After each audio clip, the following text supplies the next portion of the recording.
This is Scott the Fix-It Guy. Our goal with our videos is to empower you to be able to do the repairs on your own and save a whole lot of money and also get that great feeling of having fixed it by yourself. On the LG washer, if you ever want to just make it spin at any time during the cycle, all you got to do, it's really a simple procedure, press the power button so that the machine turns off and all the lights go off. And then just press power again and everything will light up. But then you have to go through a little procedure. So you press power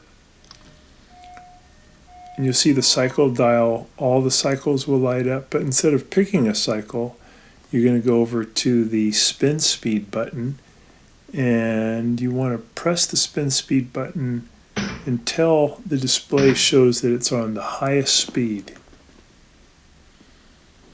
So just keep pressing it multiple times until it goes up to extra high. And once you get to extra high, then all you got to do is press start and it will drain all the water that's in there and it'll start a spin cycle. The drain cycle will last maybe a couple of minutes. So if your goal is just to drain the machine, that's a quick way to do it. If you kept it on, it'll go all the way in and start spinning. If you don't want it to spin, you can just turn off the power.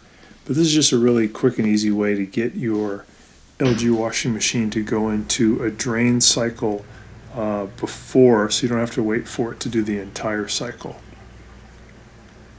Hopefully this will help you and give you a little more control over your machine. Thanks for watching. Thanks so much for watching our video. We really appreciate your support. And when you get a chance, please press the subscribe button below so you can be subscribed, and also the notification bell so we can send you more videos about appliance repair. Please also give us a thumbs up if you enjoyed the video. If you really liked the video and it really helped you, please press this new applaud button and you can show your support and also get a nice clapping hands for your video. Thanks again.